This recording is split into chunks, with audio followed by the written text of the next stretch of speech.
আমার আব্বা আম্মা মারা গিয়েছে প্রায় 16 বছর হলো। মা 15 বছর, বাবা 16 বছর। আমি প্রায় আব্বা আম্মাকে স্বপ্নে দেখি, তবে এখন মৃত আব্বা আম্মাকে বাবা মাকে ঘন ঘন স্বপ্নে দেখছে। কখনো তারা কিছু চায়, কখনো কিছুই চায় না, আমার দিকে তাকিয়ে থাকে, আবার কখনো বা আমাকে ডাকে। মৃত ব্যক্তি অথবা মৃত বাপ মা যদি স্বপ্নে এভাবে ডাকে, তাহলে কি ধরে নিব যে আমার হায়াত শেষ, আমাকেও কবরের দিকে চলে যেতে হবে? এই প্রশ্নটি যিনি করেছেন উনি হচ্ছে বনশ্রী সি ব্লক থেকে, তার নাম হচ্ছে আহমাদুসামাদ। সুবহানাল্লাহ। দেখেন, ইম্পর্টেন্ট একটা প্রশ্ন। মৃত বাপ মা অনেকেরই এরকম স্বপ্নে দেখা দেয়, দাদা দাদি স্বপ্নে দেখা দেয়, অনেক সময় কিছু চায়, অনেক সময় আবার ফেলফেলায় তাকায় থাকে, অনেক সময় ডাকে। এখন কোনটার জন্য কি স্বপ্নটা? এটা তো আল্লাহর পক্ষ থেকে, তাই না? আল্লাহ সুবহানাহু ওয়া তাআলা কুরআনুল কারীমের সূরা জুমারের 42 নম্বর আয়াতের মধ্যে বলছেন, আল্লাহু ইয়াতাওয়াফাল আনফুসা হিনা মাউতিহা ওয়াল্লাতী লাম তামুত ফি মানামিহা। আল্লাহ প্রাণ গ্রহণ করেন মৃত্যুর সময় এবং যারা মরে না তাদেরও নিদ্রার সময়। ব্যাপারটা হচ্ছে, আপনি যখন ঘুমান, আন্নাউমু কাল মাউত, রূহটা কিন্তু আপনার সাথে একটা সাময়িক বিচ্ছেদ ঘটায়। আপনি যখন ঘুমান, এজন্য আপনি একটা জিন্দা লাশের মতো পড়ে থাকেন, মানে মৃতের মতোই কিন্তু পড়ে থাকেন। এখন স্বপ্ন হলো আত্মার এক বিশেষ অবস্থা, যেখানে মৃতদের দেখা সম্ভব। আর এই মৃতদের দেখার ব্যবস্থা কিন্তু আমি করি না, আপনি করেন নাই, এটা আল্লাহ তাআলা করেছেন। চাইলে কিন্তু একজন মানুষ আরেকজন মানুষকে, মৃত ব্যক্তিকে স্বপ্নে দেখতে পান না। এখন দেখেন, কমন একটা বিষয়, রাসূল সাল্লাল্লাহু আলাইহি ওয়াসাল্লামের একটি হাদিস, এটা সহিহ বুখারীর 6984 নম্বর হাদিস। নবীজি সাল্লাল্লাহু আলাইহি ওয়াসাল্লাম বলছেন, আর রুইয়া সলিহাতু মিনাল্লাহ ওয়াল হুলমু মিনাশ শাইতান, যে ভালো স্বপ্ন এটা হচ্ছে আল্লাহর পক্ষ থেকে, আর খারাপ স্বপ্ন এটা হচ্ছে শয়তানের পক্ষ থেকে।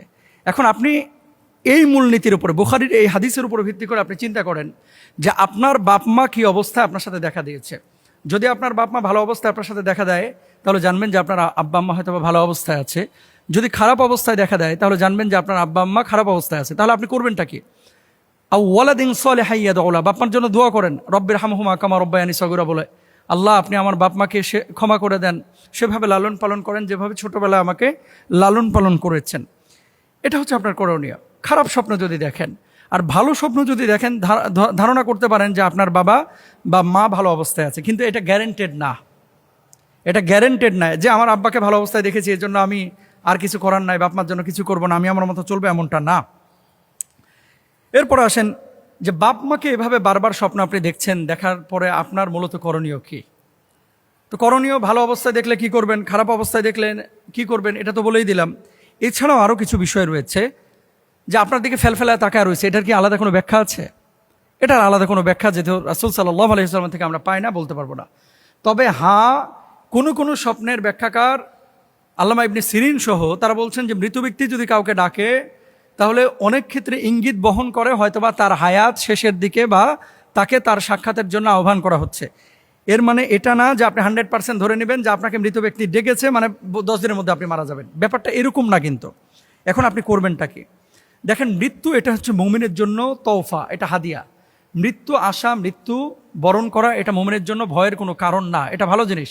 কারণ মুমিন মরার সঙ্গে সঙ্গে ইয়া আইয়াতুহান নাফসুল মুতমাইন্না ইরজিআ ইলা রাব্বিকা রাদিয়াতাম মারদিয়া, আপনার রবের সাক্ষাতে তো আপনি যাচ্ছেন, তাই না? তো মৃত্যু কিন্তু খারাপ না, সুবহানাল্লাহ। এখন মৃত্যু আসবে, মৃত্যুবরণ আমাদেরকে করতেই হবে। আপনি করবেনটা কি? ওই মৃত বাপমার জন্য 1 নম্বর হচ্ছে দোয়া এবং সাদাকা করবেন, ফকির মিসকিনকে খাওয়াবেন, কিছু দান সাদাকা করবেন। মানসিক স্মৃতি থেকে কিন্তু অনেক সময় এই স্বপ্নের উদ্ভব ঘটে, যেটা বিজ্ঞান বলছে।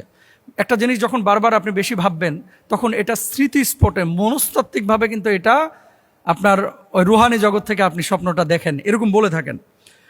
কোনো ভুল কাজ থেকে ফেরানোর ইঙ্গিত হয়তো বা আপনার বাপমা দিচ্ছেন, হয়তো বা আপনি বাপমা জীবন দশায় নামাজ পড়েছেন, ভালো কাজ করেছেন, এখন আর করতেছেন না, এজন্য বাপমা এই রুহানি জগৎ থেকে আপনারা সতর্ক করছেন যে আপনি আবার ভালো পথে ফিরেন ইনশাআল্লাহ। আল্লাহুম্মা গফির লাহুমা ওয়ারহামহুমা, এই দোয়াটা বেশি বেশি পড়বেন। রব্বির হামহুমা কামা রব্বায়ানি সগীরা, কোরআন তেলাওয়াত বেশি বেশি করবেন। বাপমার পক্ষ থেকে যদি কোনো ঋণ থাকে, ঋণটা আদায় করার চেষ্টা করবেন ইনশাআল্লাহ তাআলা। আর স্বপ্নে যদি কোনো কিছু চায় বাপমা, যে আমার জন্য উমরা করো, হজ করো, সম্ভব হলে করবেন। যদি সম্ভব না হয়, তাহলে আপনি তাদের জন্য আল্লাহর কাছে দোয়া করবেন।